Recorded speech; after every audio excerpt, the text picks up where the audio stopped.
think we need to have a conversation with some of all these rich black people who say the government is failing to do. You've made enough money, go build a school. People are associated with ANC, but they don't want to associate publicly. But I just wish we could all come to one table and realize that we're subdividing ourselves Absolutely. for a struggle that it's bigger than all of us. Spread the fire and welcome back to SMWX. Today, I'm really excited to be joined by legendary broadcaster Penny Lebyane. Thank you so much for joining us on SMWX. Thank you for having me. I feel like this show is really starting to grow and we have the likes of you coming onto SMWX. Like, thank you for elevating the status of SMWX. Well, thank you and congratulations on the journey so far. I'm quite excited as well to have been invited to be a guest. Well, I mean, you rub shoulders with the likes of Stephen Bartlett and things, so, I just told you this before we started I'm this like, wow, recording. You're like bringing it up. Well, I got to go and watch Stephen Bartlett have a conversation in an intimate situation at the Saxon. Very cool. And, there was a bonus because he got to sign like his book for us, which was a free copy. Then he was just talking about his journey. And I was just like, my goodness, what a fascinating young man. And here I am, I'm sitting to another fascinating young man who's doing amazing things. From here to 1 million subscribers. You know what I mean? Yeah, absolutely. Yeah. I mean, you're one of the country's legendary broadcasters. And what interests me about your career and your experience is how you've straddled different forms of broadcasting that are worlds in and of themselves. What first got you interested, or what do you think in your life journey got you interested in the medium of broadcasting and what you eventually came to do in a legendary way? So I'm a kid who grew up like in a peri-urban area in Bushbuckridge, and then at 13 I came to live in Soweto, Greater Johannesburg with my parents. When I was growing up in Bushbuckridge, the kind of media that I was consuming was like old newspapers, which we would use for the lavatory, and then radio, which was Radio Leboa, which is currently Thobela. So a lot of music, a lot of radio dramas is what used to fascinate me. And then at school I was part of like performing arts and drum majors and things like that. And I think when I got to come and live in Soweto, I kind of like understood what the world of media is, how there's television, there's print, there's radio, and then there's these people who are famous or have influence, or you read about them in the newspaper, but they're real people. You see them, living in Soweto, you see them in the streets, or you might have seen someone on television and there you are walking in the streets of Joburg and then you see them. I think by 14, standard 7, 8, I kind of like had an idea of like, this is the world that I want to get into. And at that time, people like Felicia Mbuza Sato on South African television, Sizam Lebatsi. But prior to that, it was like people like Sally Jesse, Raphael, Phil Donahue. As you can hear, it's like middle America, white woman, middle-aged white man talking to like their communities or their people about from sex scandals to mental health. And I'm watching this and I'm like, this is interesting. But I don't know what it's called until I see Felicia do it and Sizam Lebatsi. I'm like, that's the thing I want to do. I want to have conversations with South Africans, one way or the other. But on the other side of that, I'm consuming Radio Bop. I'm calling in on Tish Mataz's show. I'm listening to Ben and George Manyosi and Ben Dikowe. I am fascinated by Shero Twala and Temba Madumo, Brenda Sisani, Zani Lenzalo, Bob Mabena, Glenn Lewis. So it's like I want to be in the middle of that. A little bit of entertainment and a little bit of social issues. But obviously now I have the language, for it. Yeah. And that's really initially what got me interested in it. So when the first community radio licenses were sort of like about to be issued, when they were like making a call for young people who are interested in radio to go get training, I jumped on. I went to Soweto Community Radio, which is currently Josie FM. Then I got trained there, but I never worked with them. Then I joined Voice of Soweto a year after. And then 2 years into that, the original stations, YFM, Kaya FM, and the ones in Cape Town, P4 and all of that come in. So then I'm the kid from the community station who goes straight to SABC. I went to Metro FM when everybody else went to YFM and Kaya. Yeah. So I went to, so that's how my radio journey really starts. So I think stories, people, music, South Africa, that's really what got me into it. One of the things that interests me about those two worlds, the worlds of culture and in some ways the world of current affairs, social issues, is it's really hard to bridge those two in media. Like I've often been interested in, okay, do I bring a celebrity and try to talk to them about politics, but then something about that doesn't work? Or do I ask a politician, like, what music are you listening to again? Something about that doesn't work. So even though the worlds are in some ways very similar, it's very hard to actually bridge them together, I found. I think we hardened them, as especially from a South African media landscape. Yeah, it happens in the US, it happens in the UK, it happens in in Australia. We're the ones who've kind of like subdivided that, and we've also chosen to make people one-dimensional, whereas people are very multifaceted.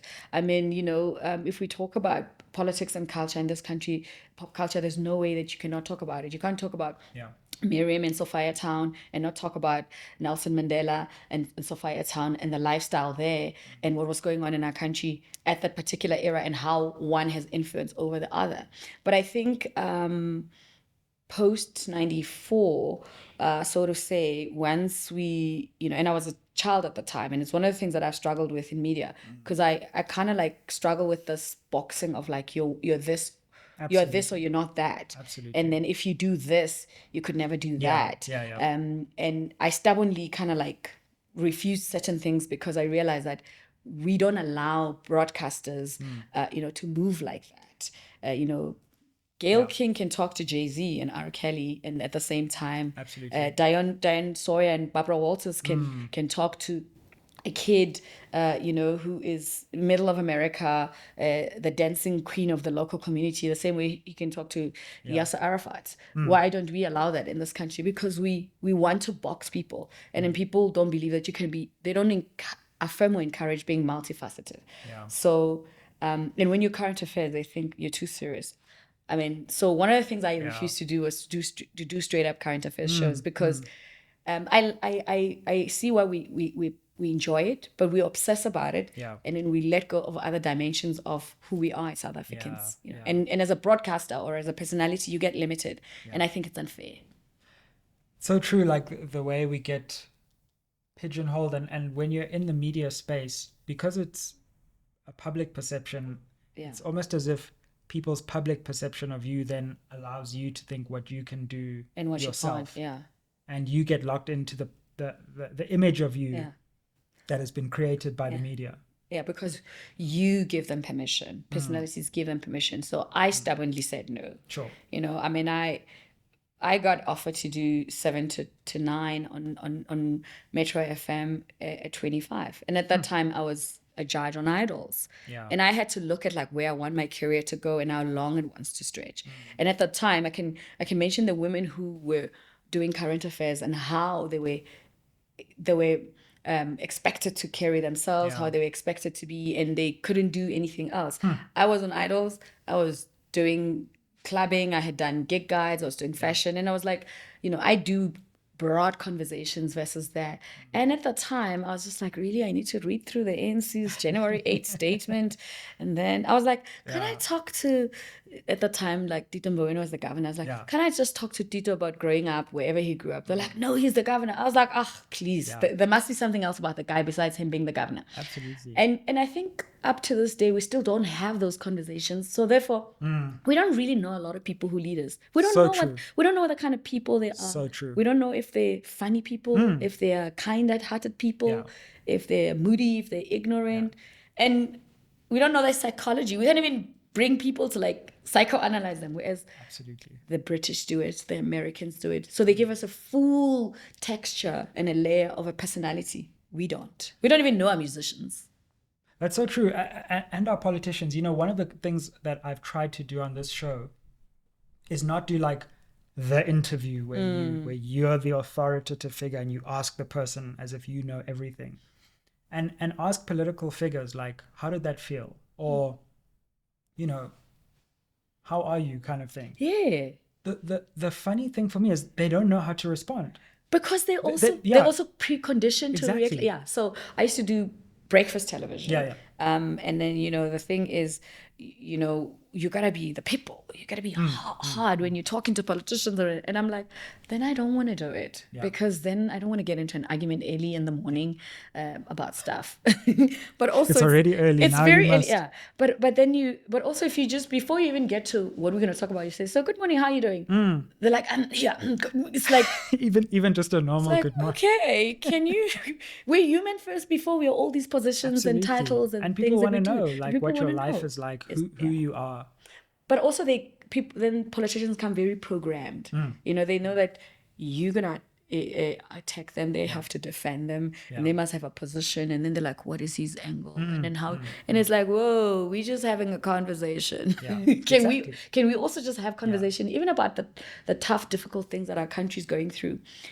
And I think also how hard we've been in those conversations is what has just made us obsess about certain things. And and when we focus on something, it kind of grows in that way. I mean, we can talk about the tough things and corruption and policy and implementation, but at the same time, we're trying to build a country. We're a developmental state that's got a lot of challenges. We're trying to deal with the redress of apartheid. But that's why all of us are like, why hasn't everything happened? And I think we probably don't know what it's like to be a political figure in South Africa, because no one has actually come out and said, this thing is actually really hard. Like, you have to put up this front, you have to always have answers to questions, everyone's laughing at you and attacking you, you're trying to do the best you can, and we've never heard, like, what is it like?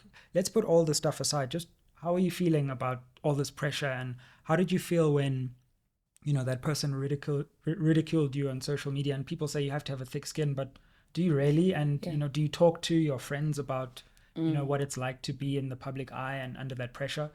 We don't get those conversations from our political class, and therefore we don't really connect to them on that level. We don't. I mean, and I don't think it's just politicians, but I think because we were talking about it, I think that's that we've totally removed the human aspect of it, and I think vice versa as well. Some politicians deal with the public as like, look, I get to do what I do because, I have to do it for you. I mean, it's not like I have a choice. My political party expect me to do this. And if it was up to me, and you're like, okay, are you not a South African? Don't you care about our development? You know what I mean? So, and I think we need a lot of that in our media space. We need to have those kind of conversations. And not just political leaders, business leaders as well. And we're shocked when people are out of touch with reality of ordinary people, because they're concerned about the messaging that they need to deliver, what the policy speaks to, who did what and stole what, when, how, and how to answer that. But in reality is some of the things didn't work because nobody knew what they were doing. It was a trial and error, and in reality we don't know. We're trying to figure it out. Yeah, absolutely. I mean, broadcasters as well. As you were saying, that we don't, I say we like I've been here of course, but you are. I love that. But like, it's so funny because we speak to so many people and allow them to share their stories in the way that we decide, but we very seldom get to talk about what it's like to be the person who's always asking the questions. To be on the side of a big broadcast company, or on a digital platform, and the pressure that goes into that. I wonder what your insights are into that, and what what being a broadcaster on talk, on music, on TV, on radio, what have the difficulties and what have the joyful moments of that been for you over your career? I think because I started quite early at like 17, 18. I think initially my biggest fear was messing up. I think I lived with that, in my early 20s with like this self policing monitoring of like, oh my goodness, I can mess up and like spoil this whole thing. And it could be the end of it. I mean, at 21, I was at the biggest radio station in the country. And it was like the most successful cohort, I think, if not the second cohort generation of it. Like Metro FM started in 1986. The first generation is like the best of the best. Sure. Oratile, Timudise, your Bob Mabenas, your Evidence Camp, all of those guys, they build this thing, and now the thing is transitioning into the new democracy. It's transitioning from Radio Metro to Metro FM. And I'm a kid who represents a generation of young people who are off to bedrooms at YFM. And everyone is like, what is this kid doing here? She's coming from community radio. Your mates are over there. I mean, I was told I wanted to work for Kaya, actually. They said to me, you're too young. Your friends are at bedrooms. And because literally I would be on Metro doing my show, and I'm gigging at the clubs with the rest of the Yovalites and the Bramfontein bunch, and everyone at work is like, when do you sleep and do this thing? This is SABC, we're very serious. And I'm like, you all are boring and a little bit old. So that came with a lot of pressure, because all eyes were on Metro FM. Romeo Kumala is like this new station manager. He's making a lot of uncomfortable changes from a brand that people believed, this is how it should be. Don't mess with it. And you're bringing all these young people. And so that came with pressure of like, I don't want to mess up. And also being in the entertainment industry, you can do all sorts of things trying to fit in and belong. Before you know it, you're messing up off air, and then it affects you on air. And at the same time, it was like the emergence of like tabloid newspapers. So I became like tabloid fooder, and at the same time I was on SABC One doing television. So I'm on all these multi-platforms, and it's a concept that not a lot of people were dabbling with at the time. Now it's like now it's like the thing to do. And also a lot of people be like, oh, you can't do everything, you must do one or the other. Also, I mean, this is Metro, you got to be serious about this thing of you dealing with club promoters, and you're doing a gig guide on television, no one's going to take you serious. And then you're thinking, but this is content. And also the content I do was based on my lifestyle. I would go to jazz events as much as I went to the Market Theatre, as much as I went to a Kwaito concert, as much as I went to a fashion event. So that's the content that I was bringing in, the emergence of hip hop and Kwaito. So you're presenting lifestyle and concept that you're familiar with to people who don't necessarily approve of it. So you're constantly butting, head with ideas. And then, with the energy of youth, you're like, okay, you don't want me to do that, I'm going to do it this way. And you're constantly caught up in that. So it's always been a challenge to navigate when you're coming in and you have no one holding your hand. You're trying to chart a path for yourself. So it came with a lot of pressure. But I think coming from a community radio station, content has always been king. It was always about the community that you represent and what their issues are about. So I took the same attitude when I went to the SABC, having to be able to understand a commercial public mandate and how that works, And a lot of broadcasters, even today, don't understand when you're in a commercial space that's got a public mandate. They still think it's just a commercial station, whereas you can't roll like that at the SABC. There's a lot of, policy issues that you have to understand. You have to understand the landscape of the country. You have to understand language policy. You have to understand the political landscape of the country, developmental issues. So community radio grounded me in that way. Like I can talk about mental health as much as I can talk about why, I don't know, we should care about the manipulation of the rand. if that's where I want to go. It's range. But at the same time, I'll give the same energy and excitement if I'm going to talk about why, I don't know, piano's rise is so important for pop culture. Because a lot of people also can't talk about it. They just think there's a hot piano song. But you got to be able to analyze it, what that movement represents in a nation like ours. And those are the kind of things that I think I take pride in, that I don't just do my media work as like it's just a cool thing. It's like I understand what the bigger story is. Thanks for watching SMWX. Before we get back to the episode, I just wanted to let you know the 4 ways that you can help support this channel if you want to see us growing bigger and better to keep you more entertained and informed. The first way is you can invite me to speak at your company, your school, your institution. You'll see the contact details down below. The second way is that you can become a member of this channel. Become a member, or you can give us a thanks. You'll see there's like a heart with a $sign in the ribbon below this video. Buy me and the team some coffee for this episode. The third way you can get involved is you can advertise on the channel. Now, I'd much rather the community of viewers would be advertisers on this channel than me going out to people who don't really know about SMWX and trying to explain it to them. So if you're a viewer and you have a business and you want to partner and you love this platform, let's partner on this channel. And then finally, you can buy merchandise, you can buy books. All this is in the description down below. Now let's get back to the episode. One thing I wanted to touch upon when listening to you there and some of your early years is we don't talk that much about just how nervous you can be as a broadcaster. Yes. Like I'll never forget my first SABC show when it's like the lights are on, it's live. Yeah. The power of the SABC and the size of the audience. Yeah. And it's like, don't mess up. Yeah. And there's someone in your ear and it's like 5, 4, 3. 2, yeah. And because you're on TV, people are like, you're not allowed to be nervous. Like you're there, that like, just do the thing. But a lot of nerves come with that. And you have to overcome that and look composed at the same time. And we don't talk as broadcasters about, wow, I was really nervous that day. I had to look professional. And you have to master the art of looking calm when you actually might be nervous.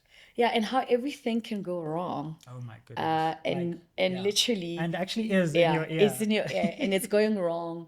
Or how, just a minute before you went on, you could have had the worst news. Absolutely. And then how you have to go on and carry yourself.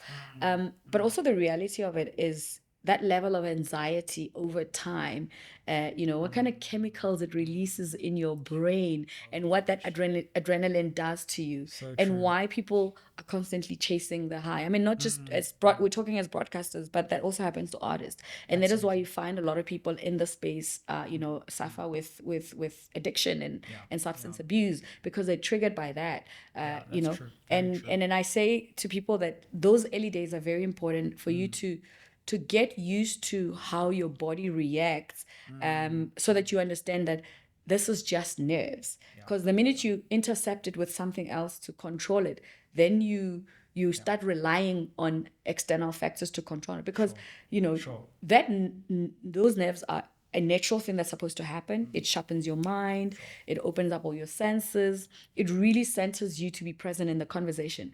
But the minute you put in other things, so you're going to chase that calmness or that high, and then you're no longer reliant on your senses. And also that's also the other difference with I'm not a trained journalist. Some trained journalists, it's like they train to, if I'm going to have a conversation with Caesar, this is what I'm going to ask him and this is going to talk. And then we don't have a conversation. We have a Q&A session. Absolutely. And then there's like lots of we're lost in translation, and whatever the conversation you're trying to have doesn't land. And yes, there's a Q&A style of broadcast, but then there's also just other conversations where we can just have a conversation about a thing, and it's informative, and it's empowering, and it's affirming, and things like that. But we miss the natural moments that comes with that. Quincy Jones says something like, when he makes music, 80% of it is like the band and all the work that they've done with it. He says, then we leave 20%, for the magic of whether it's God, whoever you believe in, to come in that room and create that magic. Because sometimes you might think, I'm going to be talking to Caesar about this, but there's something that calls for us to talk about for this moment. And then if you're so stuck in your ways, how's that going to flow?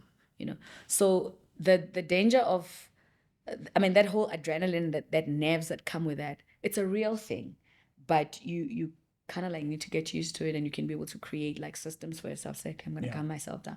Like, I don't like talking to people before I go live on air. Like, literally. I don't think people understand No, I that don't think so. hour before you go live. I don't want to talk to anyone. Yeah. I'd rather actually, I avoid it, and you know, there's that whole thing of like, you gotta be there an hour, 2 hours before. I literally just say, I'm there, and then someone's gonna say something to me. They're gonna be like, oh my God, your hair looks funny. I'm like, really? Now what? Did I need this before I go on air? Oh, I saw you. It's like, So you're zoning in. So all of those things are important. I find the hour before and the hour after, like, I need you time need to calm down. Because you're going on this high, and then, do you ever find yourself, you're going, yeah, exactly. And then of course these days as well, there's like the whole social media reception. So it's not just one broadcast. Now you've got people live reacting to what you're doing as well. So yeah, I think like people in the public space and how they deal with social media is so important right now. I know you've brought out these conversations bravely as well about, how you feel about certain things. People call it mental health. I feel like that's now become like another tired label. Yeah. But what you're going through and how you're processing that, and the fact that you don't just have this linear experience. You have highs and you have lows. And like the social media climate feels like the intensity is like it's never been before. And how you create that barrier between all that input and your professional work, I think is like a key part of the job these days. Yeah. I mean, I'm grateful that I got into the media space before the emergence of social media. So I know what is life as a public figure before social media, in tabloids, newspapers coming into the country, the emergence of social media and enduring. So I kind of like, because of the work that I've done in the mental health space, and that came from that. It came from exactly what you're asking, these nerves and this anxiety that comes with it, where you're in this high and then you're in this low, or you've done this great project and then the next thing there's nothing happening. And you're navigating that as a young person, and everything else that comes with it, the unequal pay, the sexism that's in it, the racism that's in it. And when I was starting out, like, I didn't even have the language for it. I was just like, I don't like that. That makes me uncomfortable. Oops, okay, so I'm off now. No one even spoke to me about it. What did I do wrong? How do I fix that? All of those things, they live in your head, and they lead to these unprocessed emotions, unexpressed feelings, the anger that you can harbor that can turn into something else, this uncontrolled adrenaline, this chasing of this high, and all of those things. And it led me to doing the advocacy work that I do around mental health issues, to take that courage and to bravely speak out on certain things, but obviously to use my own lived experience to speak to that. And I guess it got us to where we are now, where it's like mental health is such an abused, word, but we've made progress in terms of like, absolutely, it's a conversation that we can have, especially in media spaces, where there's lots of type A personalities. Everyone is chasing perfection. You gotta meet the standards. You gotta smile even when you don't want to smile. You gotta be extra and people pleasing sometimes, and all of those things. And it was important for me that I do that kind of work. But of course, also there's the African side of things, where if you're not dealing with certain emotions and you're not coping, then we throw in witchcraft, or ancestral worship, or if you're religious, you've got demonic whatever, you need to be, hands need to be laid on you, and then it's just like, I'm just not coping. It's really I really just need time out. I just need to know that my job will be here when I come back, or this relationship is not working. I'm not a failure. It's just not working.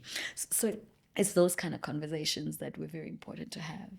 You forwarded another really important conversation. Well, you've actually foregrounded two, about racism in the media landscape, but also the gender injustice and inequality in the media landscape. Let's focus on the gender inequality part, because I listened to some of your interviews, particularly the one you did on 702 relatively recently. Yeah. And as a man in the broadcasting space, it opened my eye to the clear and apparent inequalities of gender that do happen in all of South Africa, but also how they manifest in the media landscape. Thoughts on that, and where are you in your thinking on how that has affected you, and where it is in the media landscape right now in South Africa? I think we're making inroads, like we are in a lot of spheres in our country. I think the biggest challenge that we always have is like this thing of like being a voice in the wilderness. It's like Penny's the one who's going to raise this thing. No one else is going to say anything about it. And then because and I think the older I got to understand the fear is real, because it means food being taken away from the table. It just means that if you speak on certain things, there's a lot of people who participate in being the instigators of the gender inequality in the workplace. They decide things like just women don't like listening to women, so we can't have women on drive, or it just doesn't work, or but I like Sizwe, he's a cool guy, and he's like, but Penny's been here for like 4 or 5 years. She's more experienced and whatever. But it's like, but I like Sizwe. And then you're just like, okay, how is that decided upon? Is it skill? Is it what? It's just like, I'm tired of all these women here. Some people can say that. And not, it's men and women, but I think for me, because from day one, I was vocal about a lot of things. It just, when you're in the middle of the ocean, you can't suddenly now jump out. You just have to carry on. So you're like, I'm here now. I've been the one who just talks about gender equality. Let's also bring race. Now I'm like, let's bring in ageism. Oh, that's another one. Oh yeah, that's what. Oh, so you might as well just carry through. But I think the difference now is you don't blame yourself. You don't doubt yourself. You don't see yourself as inadequate. You don't think you're not good enough. You see it for what it is. You see it for it makes certain people uncomfortable, because some are participating knowing others are participating unknowingly, and some are just rubbed off the wrong way because they've watched it for too long and they've done nothing about it. And they feel that. And that's the thing that South Africans do a lot. They react to, oh my God, Penny speaks strongly on gender-based violence. If she comes here, she's going to start talking about gender-based violence. I'm like, I want to talk about blonde hair. If you ask me about blonde hair, I'll talk about that. And I think people also react to, when you participate in public discourse and conversations, people personalize that, and then in newsrooms and boardrooms and writing rooms and decision making rooms, it's like, I think she's gonna be a problem. And if no one else in that room says, I actually don't think so, then that decision is made on you, and an opportunity that is good for you. But more than anything else, that missing out on value that you can add into that very conversation and other things that can take that organization, that program, our country, our people forward. Absolutely. So, and I think that's that. So I've navigated it, I think, later on in life. I think mainly after 35 with grace, because I think in my 20s it was very hurtful. I didn't understand. I couldn't fathom. If you have a problem with me, talk to me about it. So you're reacting to the fact that I made a comment about something in the newspaper or in a link on my show. Are you for real? Have you even met me? You've never met me. You've never had a conversation with me. You know what I mean? And then, so I realized, and when I also just started talking to different people who kind of like, people tend to do that, but it's because they find, your confidence and how you articulate about it very threatening or very, I don't know, they feel a pushback of some sort, but yeah. I was listening to your interview with Pearl Tusi on a BET. Behind the Story. Yeah, Behind the Story. And you spoke about, it wasn't explicitly about that, but about also the way that race can frame things in the media, which maybe you see behind the scenes, but the audience doesn't know about. And you're talking about idols like a long time ago and how they were trying to like portray the black people who came onto idols as like particularly poor and poverty stricken to try and get sympathy, one assumes. The question of race as well in the media landscape and your experience of that.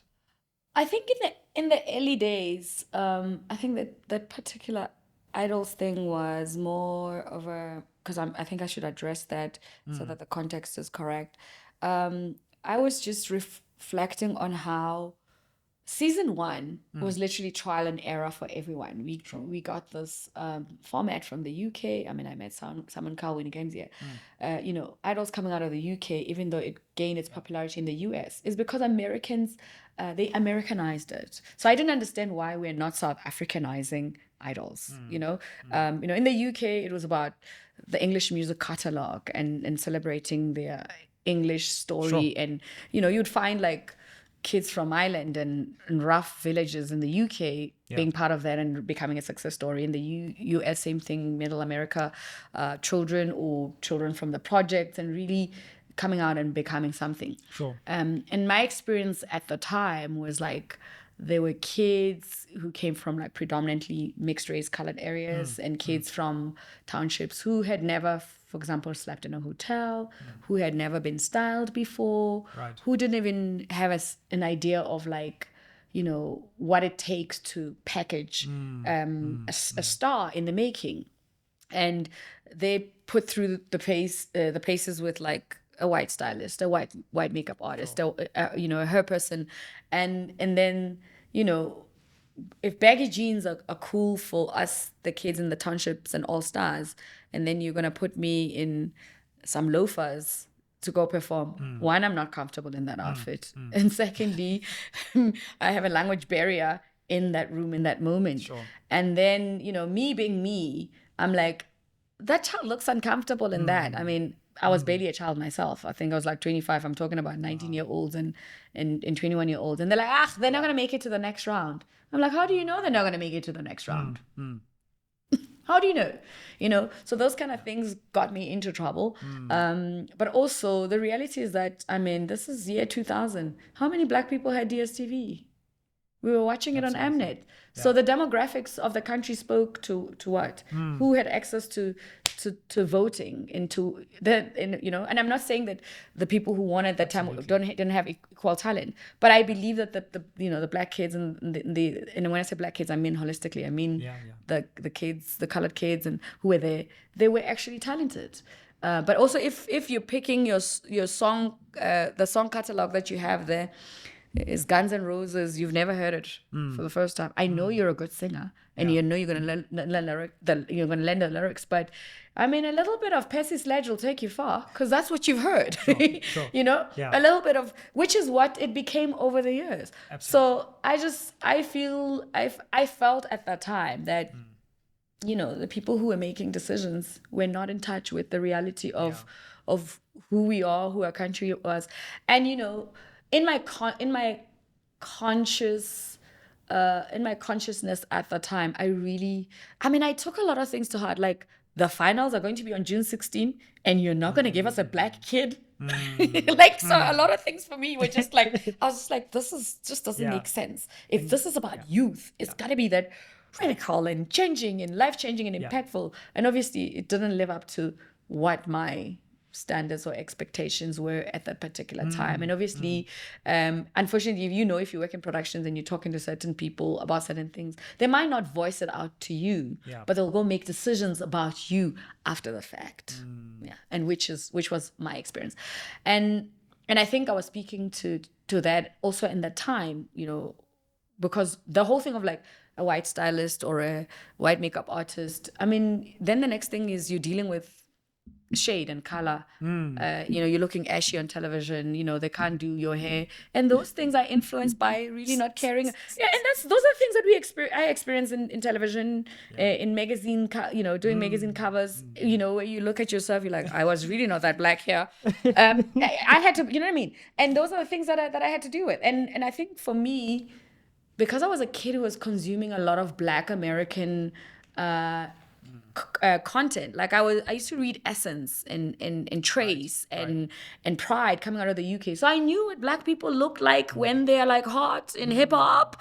And I was like, I'm not popping here. Yeah, exactly. I was like, I'm definitely not popping. So and it was coming from that. Yeah, it was coming from it. And it was kind of coming from disrespect. It was coming from, I gotta look good because I got lots of kids looking at me. Sure. You know what I mean? Representing. But it was the time and the era of the time. But obviously things change, we've seen Black photographers shooting magazine covers. We've seen Black editors in magazines. We've seen also,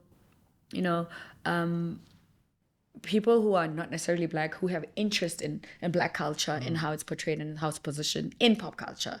But also allowing, us to bring our experiences and our culture, because there was really nothing wrong with me saying what I was saying. If I was just given a platform to say, maybe to the stylist, this is how generally kids in Mitchell's Plain look like. Make them comfortable. If they sing in the church, they're going to be comfortable being a little bit churchy-like, because at the end of the day, it's their voice. But even if you're giving them an image, then let's know that that's what we're working with. Because when the kids look so shocked and you're like, oh, they're not gonna make it. You need to go back and look at some of these loafers from Idols. Like, I want to see what these loafers you're talking about are. Well, it's interesting you say that, because I've seen some of your interviews, and then you go to these places, and then on these mainstream platforms, they're like, whoa, okay, let's come back to the normal. Now on here, we're like, let's go there. Let's go there. And what you're saying gets me thinking also about news media, especially the private news media in South Africa right now, which is moving a lot towards these subscription-based models. And I'm like, but who are the subscribers? And if the subscribers are disproportionately white, coming from a particular perspective, and they're the ones funding you, then you're going to create your news and package it around their interests. And rather than informing the public, you're going to inform your subscribers. And so I think part of that problem that we saw in Idols back then is also mirroring itself now in South African news, where sometimes you feel like the news is coming at me, but it's not packaged for me. And I think, I mean, at the end of the day, I guess it's a business. But like I was saying, that for me, because I got my media career starts on a community radio station, which is about community issues, and I'm always cognizant of South Africa as a developmental state. And I think as much as we are pursuing profit, we always have to take into our minds like what kind of a nation we want to see in the long run. And I know a lot of broadcasters, especially private ones, argue that's the SABC's business. But the majority of the people who consume your product live in dire situations that are not necessarily a reflection of the kind of people that you have. I'll make an example. When I did Motswako, for example, on SABC2, which is an SABC2 in terms of language covering, it's Afrikaans and all the other Sotho languages, which means Sesotho, Setswana, Sepedi. So, there's tonality in terms of like all those languages when you talk about things, and then it's a woman's show. One of the things I normally do when I get into a show, especially that has existed with other hosts before me, I want to see the ratings of the show previously. I want to know what are the things that work on the show, what the listeners like, but I want to see what the strategy for channel is, what they want to achieve with the show and where they would like to go, and then navigate how the production company does that. So that I know that the mandate for the channel is, as much as this is what we're doing in production. There was an issue with language. There was an issue with accessibility of the type of women that they had. They felt that the women were very elite, very upper class. When they spoke in Sotho or any other language, you could hear that maybe they're just doing it because they don't give care to the language and speaking about issues in that language. And so I made it my business that I'm going to make sure that I don't falter on language. And secondly, I'm not going to come across as much as I lived in Fourways or lived in Fendale at the time, or live in Senton or hang out in Senton. The people who are watching me are not Senton girls. So I would use someone like my sister who lives in Soweto, who, is a nail technician. She interfaces with different women from different walks of life, what kind of conversations they have, and then I'm going to be more attentive when I'm at my local spa, the same way that I'm going to be attentive when I'm at the gym, so that those women can meet each other. It's because the show is about South African women which come from all walks of life. So therefore, if I'm talking to a politician, I'm gonna find in them the young woman who grew up in Soweto who became an activist before they were a minister. Then that conversation becomes, they're more open. Sure. They're not in their position and defensive about what they talk, because now they're talking to an audience who's not necessarily living in the world that they live in, but they're trying to. Their work requires them to do work that delivers to the very people. Because I also feel like a lot of times in media, we, as you say, they come at you. We don't talk to our audience. We talk at them. Bankers talk to bankers in banking language, and then they throw us off with all these financial language, and then the rest of the country's like, what are you talking about? Exactly. Next thing, Rand is manipulated. Yeah, Rand is manipulated, and we're like, what does that mean? But because no one is taking time to come to our level, because as far as I'm concerned, before Lesego was the governor, he's a guy from Polokwane there who can simplify this thing in Sepedi so that all of us can understand. Why can't Africans who sit in these positions articulate the things that they do? So I used to say to people, so what do you tell your grandmother you do? And then they'd be like, huh? I'm like, yeah. If you go home and you're talking to your grandmother about your work, remember, they're very proud of you. So they're not going to judge you. So I'm not going to judge you. I want to know what you do. Firstly, they're going to be enthusiastic about it. They're going to be interested. They're going to be, even the things that they shy about, because also the other thing South Africans tend to do is that people don't like to blow their own horn and talk about the good things that we do. We all know the bad things that people do. And then we wonder why things go bad in our country, because we don't celebrate anything good that we do. We focus on that. When I did Motswako, my thing was that. And then I looked at little things like, if you want to meet, you want to be in the middle of the elite woman and the ordinary woman, I can't be wearing a weave all the time. If I plait my hair, everybody can relate. If I show up with my natural hair, everybody can relate. If I'm not too prim and proper, and then, how you dress, your feminine, all of those elements speak to your presentation aspect. In the news, for example, there's a lot of distractions these days. You see some girls with the eyelash this big, and I'm trying to listen to the bulletin. I'm like, what is she talking about? So there's that traditional thing about the news, but then there's the editorial thing that can be, like the worst one is when they're talking to someone, the reporters, and then they're talking to them in English, and you're like right in the middle of, I don't know, mlazi. It's like, why did you send a reporter there who can't speak the language of the people? Who are you reporting this for? And those things must be decided in the newsroom. And editorially, those are the things that, must be taken into cognizance. So the private media sometimes overlook those things because, as you say, they care about what they care about. But who are they broadcasting to? Well, another interesting thing as I was going through your Twitter timeline. My Twitter timeline is very interesting. I was seeing, was it the ANC January 8th statement? Yes, it was. Right. And I was like, wow, because it just came as a surprise. And I was like, oh, okay. But it's completely consistent with your being outspoken on various issues and not being put into a box and saying what you believe and not feeling like you should be silenced.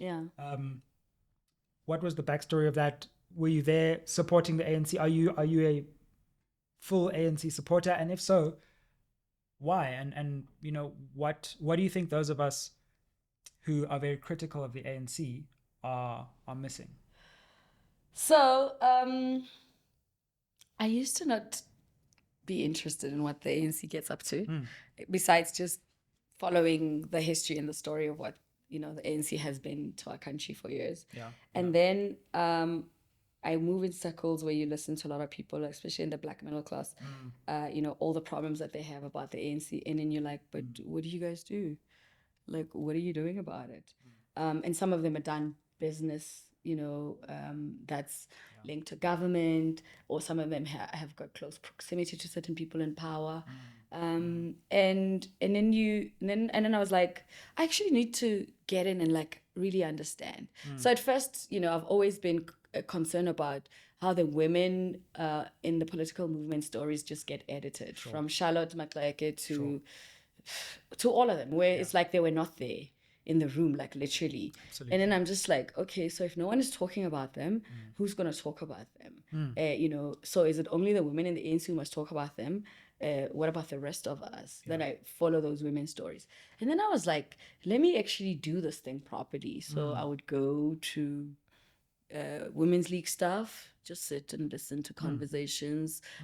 And obviously, as I was saying, when I was at Mitswaka, I would meet a lot of like women who are in politics. And then I just realized how they're really trying to do what they're trying to do. Sure. But there's generation gaps, there's different women who sit in spaces of influence, and nobody necessarily wants to associate. But they actually, people are associated with ANC, but they don't want to associate publicly. So when it was good and when it was bad. Yeah. And I was just like, okay. So and then you listen to some, have you ever been in a brunch? No. So I joined a brunch, my local brunch, go through the whole brunch thing, the what needs to happen and whatever. And then obviously, and I used to participate prior to that as in the creative industry with like Creative Workers Union. I would go sit. Sure. And I've said, for example, to people in the entertainment industry, every president, the only one I've never had, because I was too young to go to, is Mandela. Everybody said, if the creative industry needs to unite so that, you can advance the causes of, there's still no uniting. Yeah. Now, Thabo Mbeki did that. President Jacob Zuma did that. Currently, President Mandela is probably the only one that I said I was too young to go to that. And then I was always fascinated by that. Like, how does the union link to political parties and all of that? And then I listened. And eventually I said, I'm going to go and join a branch and be a member of a branch. And I did that. And then when Mom Albertina died, I was like, I'm going to get that green shirt in honor of her generation of women, Mom Winnie and all of that. And then I did that, But... have I come out and said, yeah, I'm an ANC member, whatever? It's not, it's for me to do. I'm a citizen of this country. I'm allowed to do that. But the same way that, I've supported Floyd and Julius because they're my brothers, they're my friends. And I was literally praying for them when they were kicked out of the party to go do whatever, your dad and things like that. Because I really believe in like different... voices being given a platform and opportunity in our country, number one. And I think people should be critical of the ANC, in any other political party. Sure. And why? Because I believe that a lot of times as South Africans, especially those of us who have access to Twitter and media and spaces, we like to complain in corners, but we don't like to get in and get our hands dirty. But we also complain when things are not going our way. When I'm not close to Sizwe because we've had our own fallout now, therefore I don't know if this podcast is going to work, Sizwe. I mean, really, now you're talking to people like Penny. I did tell you not to talk to people like Penny because now, you know what I mean? But what you're not realizing is things evolve and people grow. And at the same time, different influences come. I don't think the ANC doesn't know how bad things are.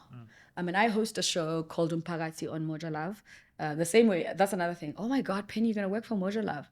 I'm like, the entire country watches Moja Love. Your grandmother watches it. Your mother watches it. And the issues that we talk about on Moja Love, you have family housing problems, in your family, you. Right now. But you want to pretend that, no. I live in Morningside. Really? When last did you go home? When last did you go home? Your cousins are staying at your grandmother's house. You all can't visit your grandmother's house. So who must talk about it? Who? Absolutely. Not me. Do you know what I mean? So I host a show called Umphakathi, which goes into communities and we talk about service delivery issues. People are hurt. People are broken. But you know what's the saddest thing? I know South Africans, how resilient, reliant they were prior to 94. I grew up in a village, and we knew the local supermarket owner. We all would participate, and my grandparents would do that. We all stopped doing that. Why did we stop? We stopped because the ANC was supposed to do it for us, so the government for us. So we also lost a sense of self-worth as Black people. And part of the problem is the thing that I was talking about earlier on. We focus on one element of influence. Everything is politics. Everything's politics. Yes, policy drives everything, but at the end of the day, we need to take ownership of different aspects of areas of influence. We allowed Nigerians and whoever else to take over our church. We also allowed at some point Zimbabweans to be the ones who are teaching our kids in our schools. We let our schools, we had famous schools. In Limpopo, for example, they had boys' schools like Boyen, Mutse Maria, whatever. If you can count the most influential people in this country who went to those schools, ask them, when last did they go to the school? When last did they contribute to the school? And have they ever taken their children there? No. All of them went to the fancy new schools in Polokwane, in Bendo Park, in Nelspruit, and whatever. Nobody uplifted those schools. In the Ciskei, you can think of in Durban Girls, like all those schools produced some of the best crop of this country. But half of those best crop of the country didn't give back to that. Second, same thing with the very ANC. There's some people who were called to say, oh, you all in media, come sit here. Naspers need to disperse some funds and Media 24, and they got shares. How many other production companies did they build? How many other, now they're talking about a parallel SABC. Why did they build that then? You know why? Because they were all collecting the money for themselves in the beginning. And when is the most crucial time of anything? In the beginning. They messed up the foundations. They did it with a very politician that they're angry with right now. I think we need to have a conversation with some of all these rich Black people who say the government is failing to do. You've made enough money, go build a school. You have money. Sure. You've all ate the money with them. Now you're not building the schools. Now you're complaining about the quality of education. Where are your kids going to school? In London. Are they not? They are. So for me, I don't do things in the dark, and I do things in the light. So I emceed the ANC Gala dinner in Kimberley.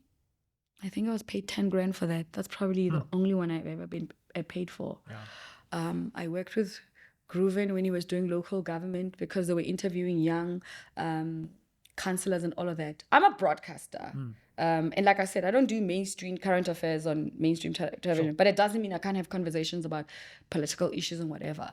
And I think for me, I don't mind doing work and stuff and going to the Women's League events and listening to those.